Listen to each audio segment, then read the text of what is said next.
Hello viewers, welcome back to my channel. आज इस video पे हम देखेंगे परसेंटेज लेवल 2 प्रॉब्लम्स। ऑलरेडी हमने लेवल 1 प्रॉब्लम्स देख चुके हैं। अब करते हैं हम लेवल 2 प्रॉब्लम्स। सो चलिए चलते हैं। फर्स्ट प्रॉब्लम क्या है देखते हैं। So there are 150 children at a swimming complex. If 40% are boys, how many girls are there? तो पहला हम जो डेटा दिया था उसको समझने की कोशिश करेंगे। तो एक होल वैल्यू दिया है, ओवरऑल वैल्यू 150 चिल्ड्रन। उसमें जो है थोड़ा हिस्सा मतलब 40% are boys. So how many girls are there? तो पहला हम बॉयज़ कितने हैं, ये 150 में 40% एक पार्ट, थोड़ा पार्ट वो कितने हैं पहला वो फाइंड करेंगे हम। ठीक है, तो यहाँ पे पूरे कितने चिल्ड्रंस है 150, तो उसमें बॉयज़ कितने 40%। मतलब कैसे करना है, होल वैल्यू में से थोड़ा पार्ट, तो सिर्फ हमें इन दोनों को मल्टीप्लाई करना होगा। ठीक है, 150 टाइम्स 40%, 40 मतलब 40 ओवर 100। तो इसमें हमें कॉमन फैक्टर्स निकाल देना चाहिए। 5 टेबल में 3 टाइम्स, 5 टेबल में 2 टाइम्स, और ये 2 टेबल में 1 टाइम, 2 टेबल में 20 टाइम्स। ठीक है, तो हमें आया है 60, राइट। 3 2 ज़ा 60। 40% मतलब कितने बॉयज़ आ रहे हैं 60 बॉयज़। तो 150 में 60 बॉयज़ होते हैं तो गर्ल्स कितने होते हैं, तो कैसे फाइंड करें? तो हमें होल वैल्यू में से बॉयज़ को निकाल देना चाहिए, right. So number of girls is equal to 150 minus 60 which is equal to 90। तो बॉयज़ कितने, गर्ल्स कितने हैं 90 गर्ल्स। आप इस तरह भी कर सकते हो, या दूसरी मेथड है उस तरह भी आप कर सकते हो। दूसरा मेथड क्या है, अगर पूरा 100% समझ गए तो बॉयज़ 40% निकले, तो गर्ल्स कितने होंगे, तो 100 माइनस 40, राइट। तो 100 माइनस 40 हमें क्या आ रहा है 60%। मतलब ये 150 में 60% गर्ल्स है, तो मतलब कितने हैं, तो हम जैसे इसको किया था 40% का, ऐसे ही 60% को करना है और कॉमन फैक्टर्स को निकाल देना चाहिए। अगर आप ऐसे ही करें तो भी आंसर सेम ही आएगा। ओके, सो देखिए 3 3 ज़ा 90। तो दो तरह भी हम कर सकते हैं। नेक्स्ट हम देखते हैं अगली प्रॉब्लम। ए करी puff outlet sold 60% of its curry puffs and had 450 curry puffs left. How many curry puffs did the outlet sold? I think तो यहाँ पे क्वेश्चंस नहीं है और मैं आगे बोर्ड में लिखी हूँ, 1 मिनट। हाँ, how many curry puffs did the outlet sell altogether? तो जितना सोल्ड किया वो लिखना चाहिए। तो हमें पहला जो डेटा दिया था उसको लिखेंगे। सोल्ड कितने 64%। तो बचे कितने, ये तो परसेंटेज में दिया था, तो बचे कितने हैं 450। ये तो नंबर में दिया था, तो एक वैल्यू परसेंटेज में बता रहा है और एक वैल्यू नंबर पे बता रहा है। तो अगर हम 100% में से 64% जो सोल्ड हुए तो उसको निकाल देंगे तो बचे का परसेंटेज आया। सो 36%। मतलब 450 इज इक्वल टू 36%। अगर इसका वैल्यू 36% निकालते हो तो 36% मतलब 450 करी पफ से। अगर 36% 450 आता है तो कि 64% कितना आता है, तो कैसे फाइंड करें? तो हमें 1% फाइंड करना होगा। 1% कैसे फाइंड आउट करें? 450 ओवर 36। हाँ, अब आ गया हमें 1%। हम नेक्स्ट फाइंड आउट करेंगे कितने सोल्ड हुए हैं। कितने सोल्ड हुए? 64% सोल्ड हुए है। सो 64 टाइम्स 450 ओवर 36। अगर हम कॉमन फैक्टर्स निकाल लेते तो 9 टेबल में 5 टाइम्स, 9 टेबल में 4 टाइम्स, ओके। 4 नहीं 50 टाइम्स, 5 नहीं 50 टाइम्स, बिकॉज 450 है ना, तो 50 टाइम्स। नेक्स्ट 4 टेबल 64 में 16 टाइम्स। सो 16 5 ज़ार 80, तो और एक ज़ीरो अपेंड करना होगा क्योंकि ये 50 है। तो 800 करी पफ्स उसने सोल्ड किया था। अगर आपको कुछ डाउट है तो मल्टीप्लाई कीजिए। 16 टाइम्स 5 इज़ 16 5 ज़ार 80, 16 टाइम्स 50 इज इक्वल टू 800। तो पूरे 800 करी पफ सोल्ड हो चुके थे। एक बार फिर से बता रही हूँ, यहाँ पे कितने सोल्ड हुआ था उसने परसेंटेज में दिया था और कितने बचे हुए थे नंबर दिया था, वो नंबर को मैंने परसेंटेज में इक्वल किया। तो फिर मैंने 1% को फाइंड किया, तो वहाँ से मैंने 64% कितना होता है उसको फाइंड किया था।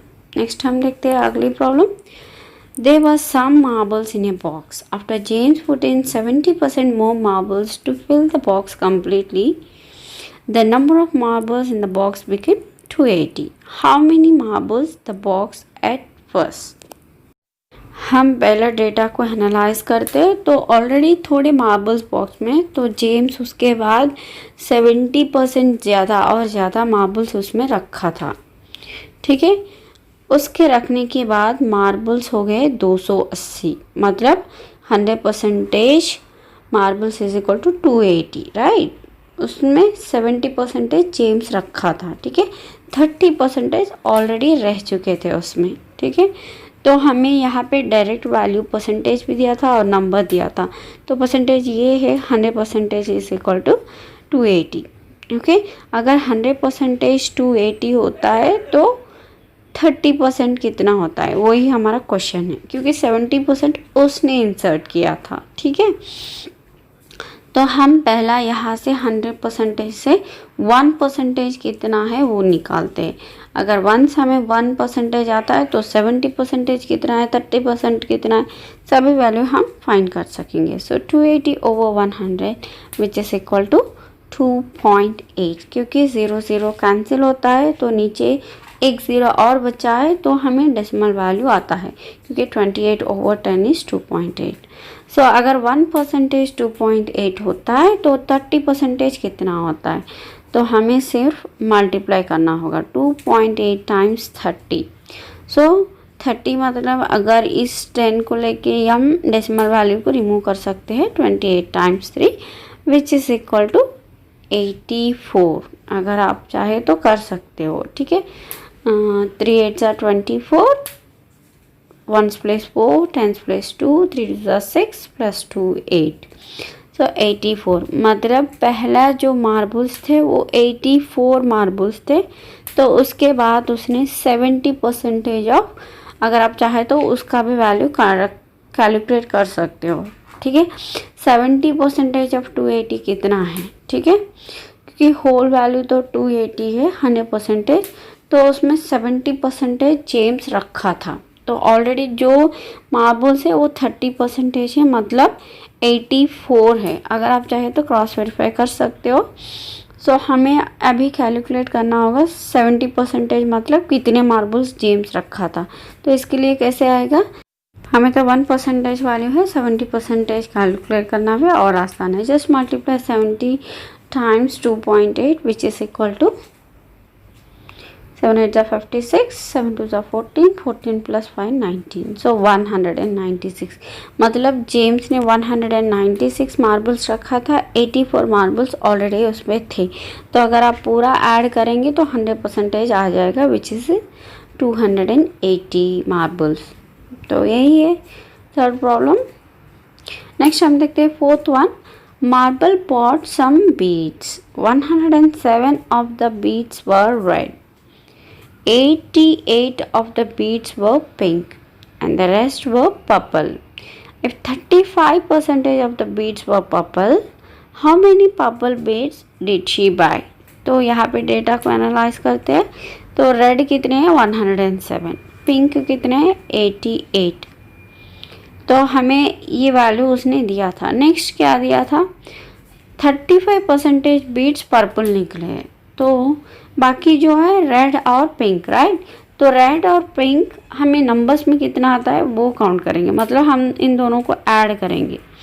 तो नंबर्स में हमें आ रहा है 195 बीट्स, तो 100% में 35% बीट्स अगर पर्पल होते हैं तो बच्चे जो भी है वो रेड और पिंक, राइट। तो हम इन दोनों वैल्यू को इक्वेट करेंगे तभी हमें 1% आएगा।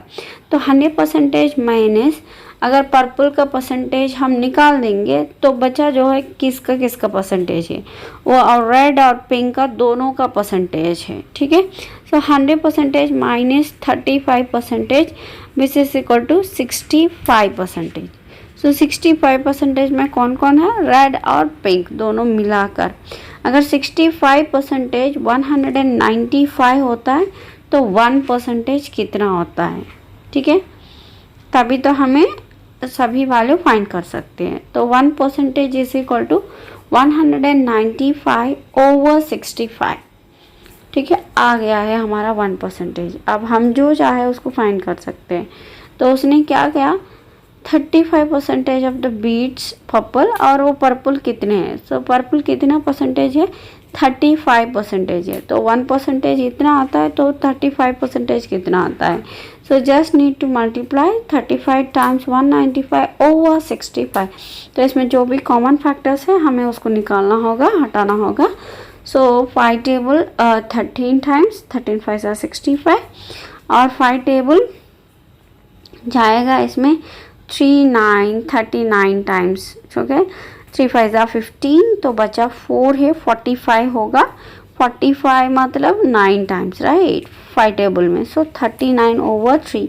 तो अभी इसको 13 टेबल में कितने टाइम्स जाएगा, 39 3 टाइम्स जाएगा। ठीक है, 35 टाइम्स 3 मतलब कितना है, 105। अगर चाहे तो आप कैलकुलेट कर सकते हो। 3 5 15, 3 3 9, 9 प्लस 1 10, 105। तो ये है इसका सॉल्यूशन। तो यहाँ पे फिर से मैं आपको समझाने की कोशिश करती हूँ। तो इसमें जो है सिंपल लॉजिक के परसेंटेज में 1% का वैल्यू कितना है नंबर्स में, हमें वो फाइंड आउट करना है। वहाँ से पूरा आधा प्रॉब्लम सॉल्व हो जाता है। तो यहाँ पे 3 तरह के बीड्स है, एक रेड, पिंक और पर्पल। तो उसने रेड और पिंक का नंबर दिया था और पर्पल का परसेंटेज दिया था।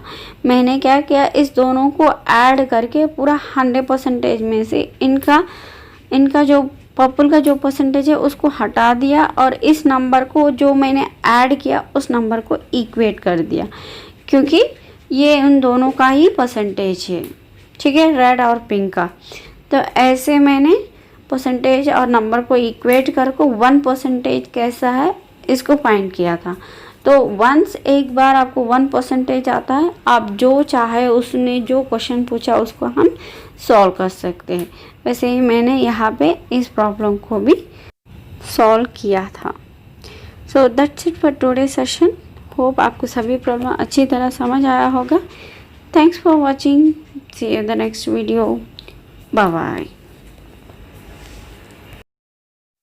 Don't forget, age is just number. Happy learning.